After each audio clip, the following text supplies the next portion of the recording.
What's up, you guys? It's Big Joey! And today we're going to be doing Undercover Pubber 8 with our guest, probably one of the best known engineers in the game, and your favorite uncle, Uncle Dane. What's up, Uncle Dane? Hey, it's me. Uncle Dane! How was that? That was great. That was great. So, you guys, if you've seen the other Undercover Pubbers, you guys already know what this is. Me and Dane are basically going to alias, so we're going to go undercover and do some pub matches. So, I guess with no further ado, Dane, let's go ahead and get our disguises and come back. Alright. Alright, you guys, so we're back. Okay, we'll start with you, Dane. What is your name and disguise? My disguise, like my profile picture disguise? Yeah. My profile picture is a soldier who's been compressed to be under 3 feet tall. Okay. But he has the airstrike, so you know he's about to get some damage done. Hell yeah. And then my name is unrelated. It's the Horsehead Nebula, which is, I believe, is a cluster of stars located somewhere. The Horsehead Nebula? Okay. I don't know. I heard someone say that once, and I thought that was really funny, so it was in my head. It's showing Dane on my screen. Someone said that I don't know, they were going to launch someone into space, and they were going to pass through the Horsehead Nebula, and I was like, I don't know if the Horsehead Nebula is even real. I'll just take your word for it. Yeah, and what is yours? I can't even actually tell what your... Mine is a ripped off JPEG probably of Chuck Norris, but his head's been replaced by a truck, so it's Truck Norris. Oh, so you went for like a across the board theme? I did not. I just went for pure XD random. Yeah, you know, different senses of humor. It works. Sure, and it's all caps to really let people know. Yeah, no, yeah, you gotta let them know the big dick energy's coming. All right, so so just to let you guys know, Dane was actually gracious enough to do this a second time. We did it once before and kind of picked some very long maps accidentally, and I was also maybe not so accidentally hungover. So today, though, I'm completely sober, and we're gonna do just some safe maps. So Dane, how do you feel about like attack, defend, payload? Is that all good? I mean, I thought I told you that I didn't want to do that. That I said only 2-4. No, all right, we're starting. We're starting. Please donate to my GoFundMe to help me get a new iron lung. Our first map is steel. Yeah, I like being indoors. This is one of those maps that to this day, like, people still don't know how to get around this map. Yeah, that's why I like it, because I've played so much of it that I feel like I know something other people don't at this point. Yeah, like, people are still trying to figure out where B is, and you're like, haha, I'm already winning half the game. Okay, so Dane, I'll go ahead and start you off with one question. Alright. How long have you been playing TF2? I can tell you to the day I started playing TF2 in 2012. Yeah, 2012, like February 2nd or something. I think that's... I know that because Steam tells you on your profile the day you installed Steam, and I installed Steam just so I could play TF2. So I obviously installed it and then installed TF2 the same hour. Actually, same. Like, I was so new to PC gaming when I got into Team Fortress 2 and just PC gaming in general that, like, for one, I thought Steam was like it. I thought Steam was like the only thing you get games from. Like, yeah. I thought this was like the console for PC, but yeah, TF2 is just one of those games that like lured me in because I kind of joined right around that stage where like it was pretty much just Halo versus Call of Duty. Like those were the shooter games, you know? Yeah, I mean, it's funny to even think about that era, but yeah, that's very true. Those were the two games. Those were the two like camps that you belonged in. Yeah, and so like when this game came around and it was like, oh, you mean there's characters that do other things, like have their own personalities, and like you don't just shoot an assault rifle at a dude and they go, "Arr!" Yeah, right. So this game was totally unique, and I honestly loved it. I've got to say, man, since you made that one video where I don't remember which one it was, and it certainly wasn't like the main talking point of the video, but you made a point. You're like, guys, if you see an engineer that's got like a level 1 sentry, can you help him upgrade it? You know, I mean, a level 1 teleporter. I don't usually try and take too much credit for a whole lot of like stuff that happens in this game, like with, you know, things that are fads for a couple couple weeks after a video comes out, like with the random crit thing, everybody's talking about it, or like the like I don't know, just the random stuff that I'll make videos about. Like people, it'll be like the talk, but I never really credit myself as like actually making any sort of change. I usually just bring up topics people already know about, or bring up like strategies that have been in the game forever.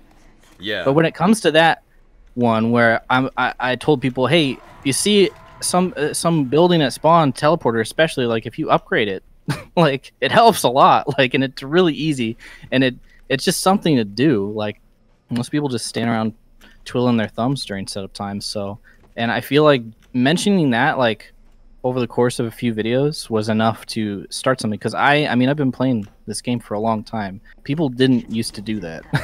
And then when I started talking about it, people started doing it a lot more. And so, I mean, not to toot my own horn, but I do think that that was probably the most positive change I've had on this game, because I see it like literally every time now. I think that's like that's definitely a thing that you helped push in, and I can speak for some others. Like I'll do that now in game, and I'll feel like I'm such a veteran because I'm like, yeah, I watched that Dane video. I know what I'm doing. You know? Yeah, exactly. It's great though. I mean, it really does help a lot. Oh, I like seeing it. 3 sentry up there. I made a video like a while back where I talked about how heavy you should crouch in heavy 1v1s, and like Did you?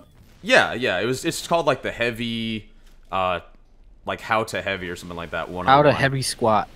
Yeah, but like one of the main tips I put in that video was like just crouch when you're in battle, because it makes your what do you call them? Your hitboxes? Yeah, it makes your hitbox smaller a little bit. Yeah, tiny amount, yeah. It was one of those things like you said where like I kind of like I saw it a few times and like I'd be like, oh yeah, that's totally because of me, and then you'd have to immediately tell yourself like, no, it's that's been a thing. It could be a coincidence, but it does help to remind people though. I mean, like a good example would be like with the random crit thing. There are so many people who are very new to the TF2 scene, like maybe within the last year or so, who would probably assume that I like was the first one to bring up that random crits suck. Mm-hmm. But like anybody who has been around even a little bit longer than that would be able to tell you that that's been a discussion since before the game even launched. Like it's just that's just always been a part of it. And just because like a popular figure brings it up doesn't mean like they started it. It's just that they're revisiting it. They're bringing their own spin to it. So. I think you were definitely the one to make it mainstream though, because before that it was always just people in game like spamming the bind, like random crits are fair and balanced. Sure, yeah. Like... Yeah, I guess mainstream would be like a generous way of putting it. But I mean, like, it's always been a discussion on forums and stuff. Like, there's always a random crit thread somewhere on Face Punch. There's always a random crit thread somewhere on TFTV or Reddit or whatever. Like, it's always an ongoing discussion that gets brought up constantly. But I don't know about, like, the YouTube scene. Like, there definitely hasn't been, like, someone with like as much pull as say like Lazy Purple or back in the old days like Germer Stir or whatever. Like they didn't really. Actually, that's not true. There is a very old Star video that I just didn't bring up because I didn't think it was worth like mentioning it, because it's just like whatever. But I think it's still interesting. Star made a video a very long time ago basically saying exactly the same types of things that I was saying in my video. Like he made an entire video, like I don't forget what it was called, but it was basically like random crits are bad or something. He made that video like, and nobody seemed to care. Like I don't know, I just thought it was so funny. Like Okay, so speaking of video style, I've got another question for you. Okay, so you're one of those YouTubers who's known TF2 YouTubers who's known specifically for like not only just being the engineer main, but like the guy that's got great editing. Do you ever feel like really pressured when you're making a video that you have to like deliver that same kind of expected editing every time? Of course. Oh, it's like it's debilitating. I think I hold myself to way higher standards than I should, and it definitely cuts down on the amount of content that I could be making.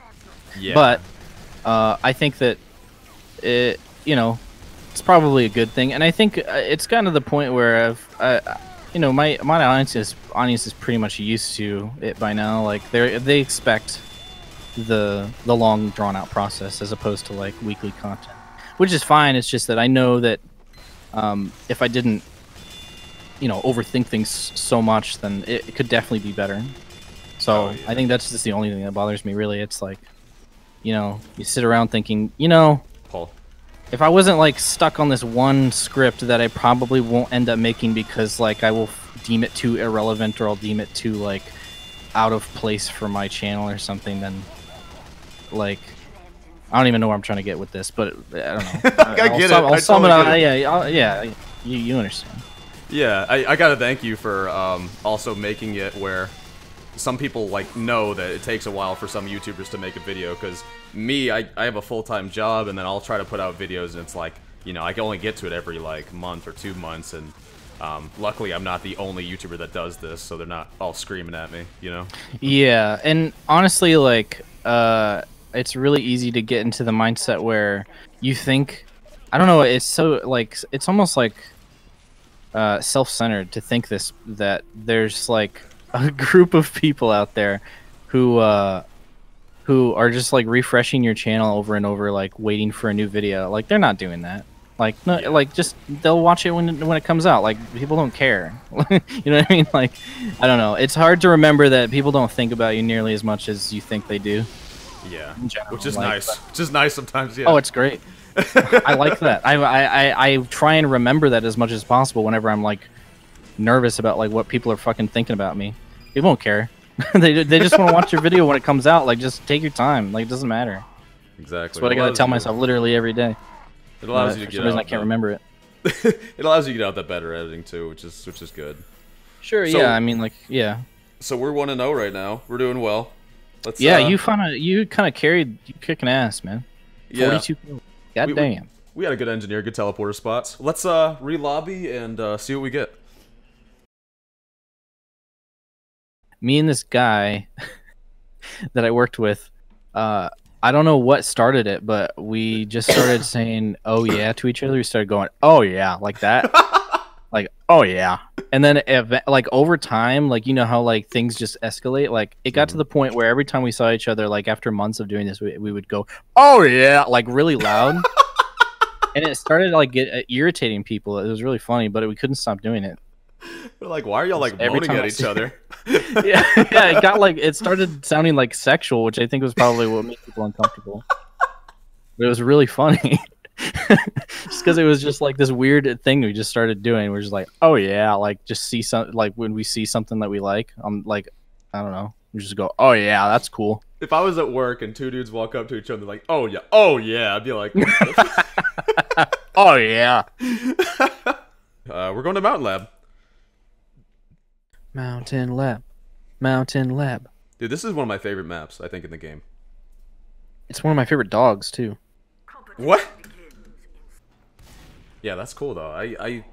I don't play Engineers much anymore, but I remember that was probably, besides Pyro, Engineer was probably one of my first mains, because when I first started playing Team Fortress 2, I was in an area that had horrible, Wi-Fi, and so Engineer was one of the only things I could actually play and, help the team. Engineer's the bad setup class, because it's I don't have a good computer, I don't have good internet. Doesn't matter. You can just have the server side aimbot take care of everything for you.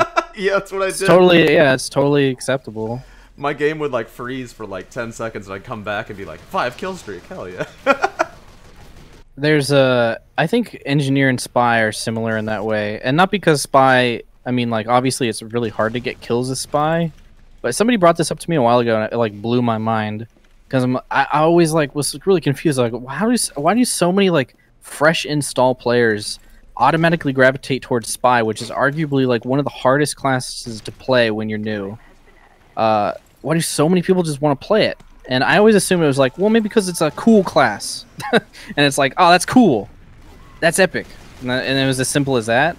Yeah. But I realized somebody brought it up to me, and it was just okay, so say you're new to this game, and it's really hard to remember often what it was like to be new in this game if you've been playing for a long time. Yeah. And when you're new, this whole game is it's a clusterfuck. It's insane.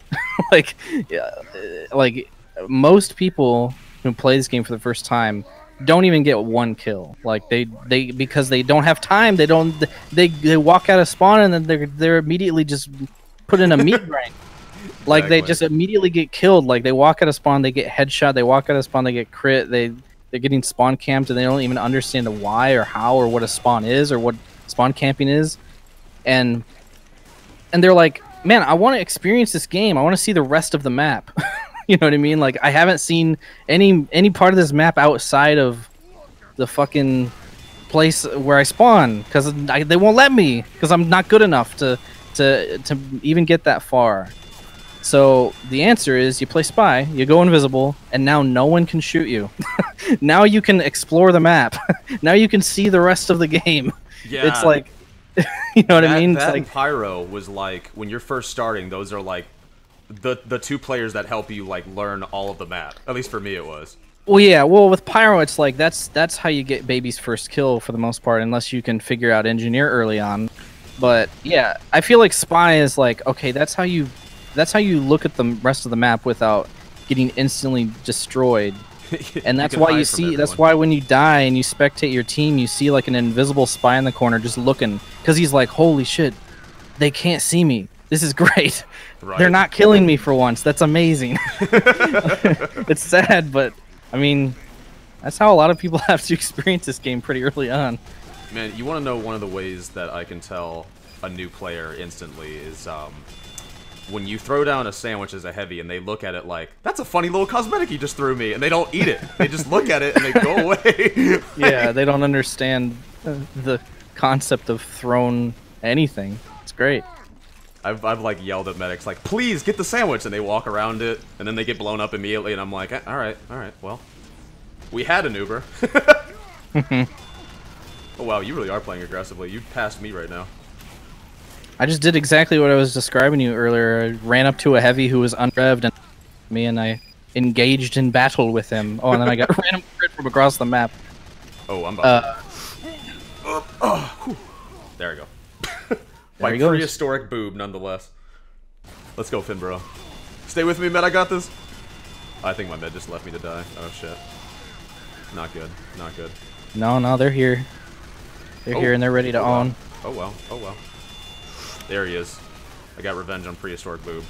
Oh, he's popping his crits, but there's nobody to pop it on. So sad. I'm backing out. Bro. Oh, they have a teleporter here. Oh no my god, OMG, OMG. That's too heavy. I'm backing out. Yeah, they're all coming out of that teleporter. They got a battle NG too. Oh god, I'm getting out of there. Our Pyro is owning. Our Pyro just owned it. Nice. I'm coming back because they got more on the way. Yo, so like, as a YouTuber, you've met like a lot of like big other YouTubers, and you've done a bunch of collabs. One of those has actually been iDubbbz, and we've seen on your channel a few times. So I've got a question for you. Have you ever, I guess through that friend group, have you ever met Joji, or as he used to be known as, Filthy Frank? No, I never met him. Oh man, he was like one of my like absolute favorite YouTubers back in the day. Yeah, no, he's great. But yeah, I think he lived in Australia for a while, and I only really ever met. Yeah, you know. I thought he was like in like Jersey or something. I don't even know. Okay. I mean, I think he's from America, but I think he lived in Australia. Yeah. I don't know. I think so. That's what I thought. But yeah, so. I mean, like I met a few other people who from that friend group, like Chad and Max and stuff.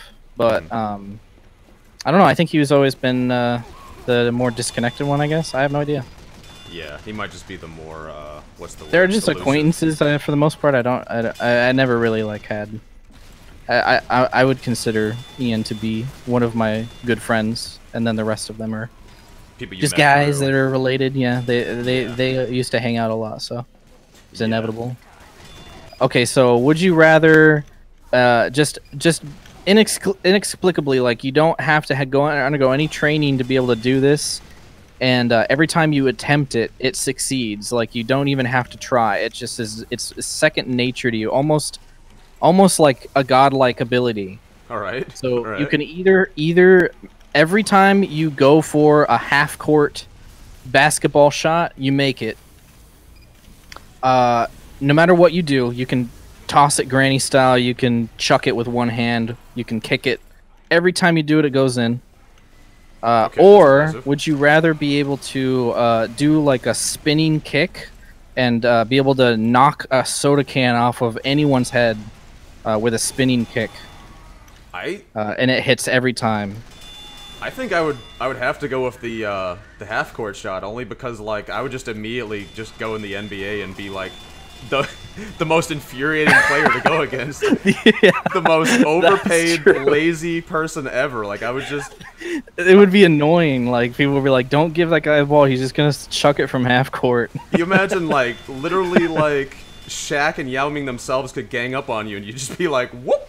Yeah, you just like if I can get to that half court line, then it's a free shot. I don't even have to try. They just start holding you back from like the whole other side of the court, so you can't get there. Pull. That'd be sick.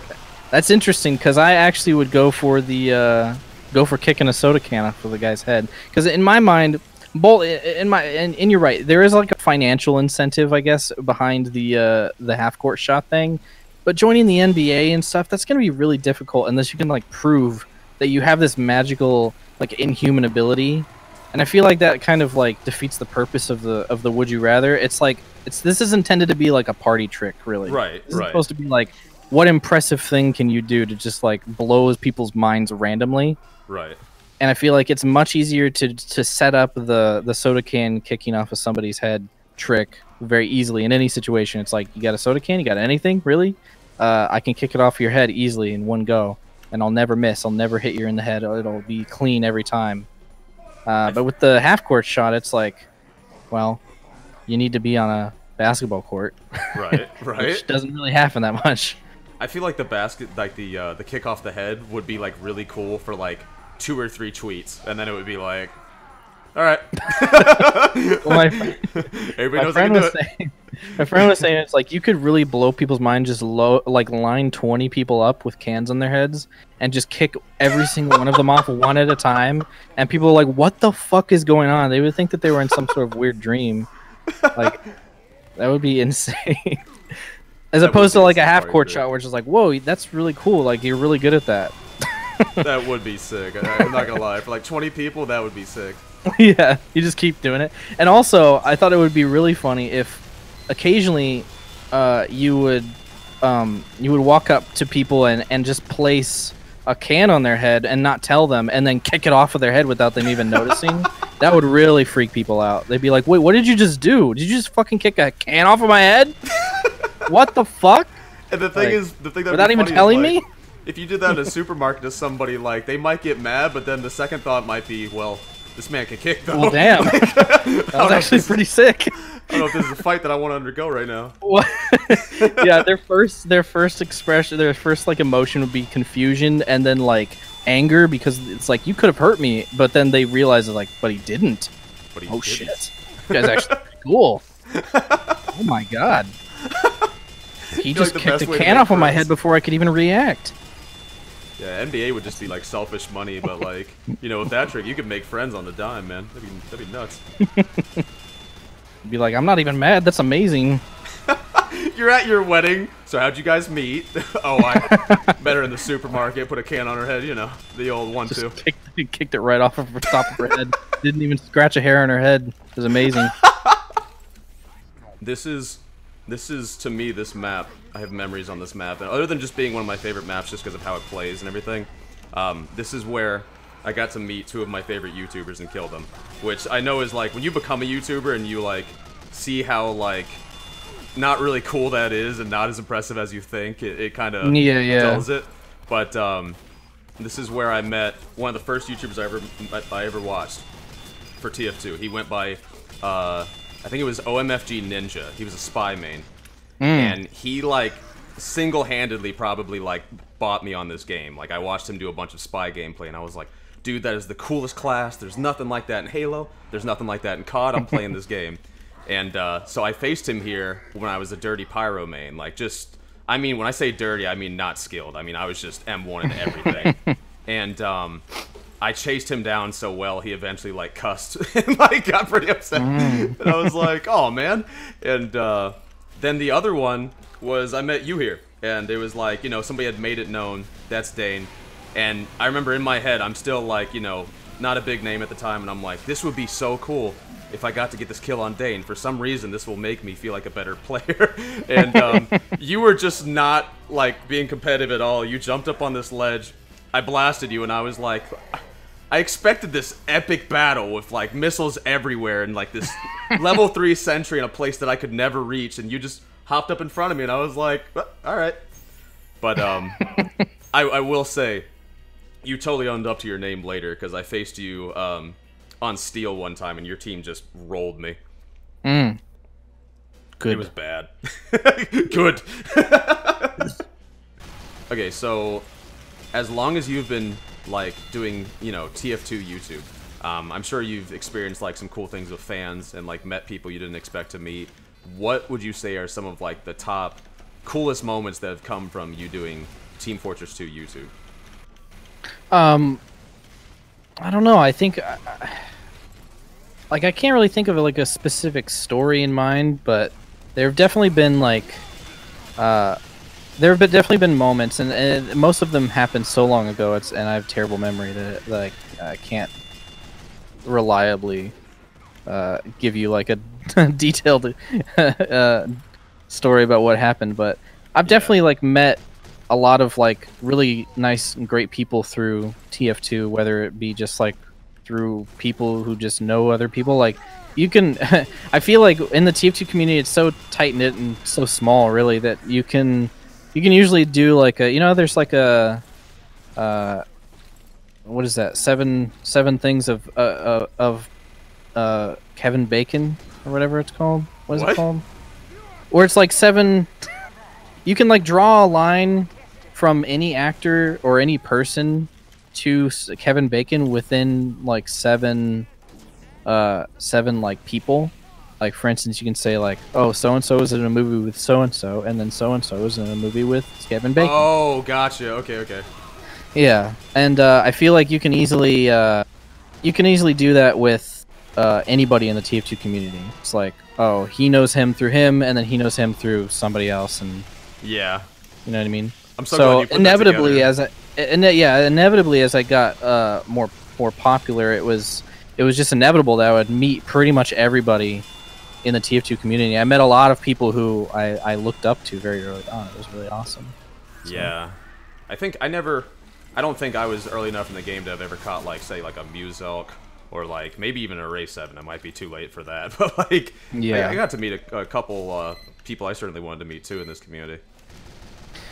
Yeah, it's great. Very early on, especially like with, I think that was like one of the things that actually got me pretty decent like boost early on was just happening to like meet up with people who knew people like a Ray 7 or G Juice was huge. I've never even heard of that. G Juice? Yeah, he makes like replay videos and stuff. They're really funny. Like they're just like he'll find like a replay and a server and make like a cute video or whatever. they're all cute videos. That's the best way I can describe his content. Did he like redo them in like SFM or something? No, he uses the replay editor. It's amazing how he has that much patience. Yeah. Wow. That's pretty cool. I'm somebody that dwells in replay a lot, but I've always been incredibly amazed by the people that actually have the patience and skill for SFM. Like, I remember for a while there, it was like, as far as editing goes, it always felt like for a while, like you were the absolute top best editor. And that may have also come from me not watching every single YouTuber exclusively. I mean, you know, yeah, there's a lot of great editors out there who are like underwatched by far. But I felt like, dude, when Lazy Purple came back, I was like, yeah, oh my god, that's ridiculous. He took it over. I mean, man, you're still up there. No, well, I know, but I am happy to admit that I'm taking the #2 spot because honestly, like he's the best TF2 YouTuber ever. It's like really hard to deny at this point, and I'm actually really happy about it because it was like it got to the point where like Star and Germa left, right, and then Muselk was like the guy, and then he left, and then and then it was pretty much just Sin and like, or what's his Nissilt? I don't know how to pronounce his NLST. name. Yeah. Yeah, and then he was basically like the top guy. He like has the most subscribers still, I think, out of any like out of any active consistent TF tuber. Yeah. And then he like disappeared for like 2 years. Like he just stopped uploading, and then I was like left alone. You know what I mean? Where I was just like, oh, now I'm the guy. Okay. And I was like, well, okay. No! Oh no, did you get the freaking headshot? Oh no, not hacking. Lamau is not hacking. Well, dude, I had just hit the holiday punch on an Ubered soldier, and the minute I did it was like, bop, right dead. Oh no. Oh no. I thought we were doing so well for a minute there, and then... Well, we're playing against a cheater, so... Oh yeah, they still haven't kicked that dude. He's literally aimbotting me through a wall right now. I'm watching him do it. I got a big one for you. If you had to eliminate random crits, or... You know what? This is my would you rather back to you. Would you rather... Okay. Would you rather you wake up tomorrow and random crits are eliminated from the game, or the voting system is changed back to where you don't just get thrown on the other team randomly because... Oh, like they revert auto balance? Yes. I would definitely get rid of random crits. Really? I would revert the auto balance. Oh, I would definitely want to revert the auto balance, but you're making me choose between two evils, and I'm gonna go with the one that I feel like I encounter the random crit thing way more. I get I get so disturbed by team balance. I always have, really, but like now it's like, to me it's almost at its... Is it? It might almost be at its worst right now, because it's definitely at its worst. 100%. You'll be doing so good in a game, and then like the team that you just helped score 5 points about to get their 6th point, you're now helping defend against that team, and it's like, I just hate that, man. So what would you say was the number of like subscribers where like you started figuring out like, okay, I gotta start going to alias, I gotta start kind of hiding who I am because it's messing up how the game is running and like my enjoyment in the game? Oh, it's definitely pretty early, probably like around 100,000. 100,000? Yeah. Like it was a pretty long time ago. Was it like I haven't used my real name in like probably over 3 years. Would people just like literally stop playing, or was it like they'll focus you, or? Yeah, no, it would go one of two ways. It would be like either everybody on my team is trying to help me, which is obviously not realistic to have an engineer with 5 medics healing them all at the same time. And then, on the other end of the spectrum is everybody on the other team just, it's like, I have to kill Uncle Dane, I want to be in his video, because everyone knows that he only includes clips where he dies to 5 people. I've never understood that like mentality of like, I mean, maybe they don't want to get in the video and they just want to fucking show me who's boss, or like, they want to be like, tell their friends that they killed Uncle Dane in a pub once. Just fine, Alright. You can go ahead and tell them that, but it also just doesn't make it a very realistic experience, because I don't typically get focused by every single player on the team when I normally play. Yeah. Or anybody normally plays. So I try and, because whenever I get footage, I try and make it out to be like, oh, this is footage that you could have. Like, this is how a TF2 video game works most of the time. And you can't really get that if you're not anonymous, in my opinion. So I usually try and do it for that sake. Also, it just makes it easier. I'd like, I have to worry about, like, oh, what if I meet the team that fucking hates me and wants to kill me? Or what if like the whole, like, there have been games where the whole game stops, like everybody on both teams just stops playing, and they all want to like taunt and get pictures and screenshots and stuff. It's like, but I want to play TF2. I've had games I've joined where like, a lot of times when people will notice me in game, they'll say something nice. I like your videos. It's cool to meet you. Yeah. It's always like, it's never, I never feel like hostile. It's just... well, dude, no, I've gotten ones though where I've gotten ones where I'll jump in and somebody will be like, yo, is that fucking Joey guy? And they'll kick me, and I'm like, yo, what? It's just, it's so rare, but when it happens, I'm always like, wow, like, it's funny. They're just like, they just don't like me or something. I mean, it's just, they want to. Here's my like I notice I do this too, and it's probably annoying, but I always like try and like figure out why people do shit. And I think for the most part, people just want to be remembered. They just want to be. They want to be that guy that you remember. Oh, if I kick him, then I'll be the guy who kicks him, who kicked him, and he'll remember me as the guy who kicked him that one time, and that's funny. Or the guy that like ruined the pub. Lol, you know what I mean? Lol, yeah. And or they just want to make it as big of an impression as possible, so they like do the most extreme thing that they can. They'll go in chat and they'll say some extreme crap that is shocking and will get very easy attention very quickly. Like it's like you know what I mean? It's just like I liken it to like a sale is going on and you don't even think. You're just like, I gotta buy it. I gotta buy it. Like, I don't even think about it. It's just like, I don't know, this is happening now, and I am gonna miss out. So I have to do the most crazy thing. Oh no, I'm not gonna get to do my cool NG spot. I was gonna try to impress you. Damn. Oh well. Well, man, we dominated 3 games, and I gotta say this was a really fun episode, man. We should just play more often. This is awesome. Oh yeah. But well, you guys, thank you for coming around for Undercover Pubber 8, and Dane, thank you again twice for coming on for this. Yeah, thanks for having me again. It was fun. And until next time, you guys, this might be the last one. This might not. We'll see. But until next time, later.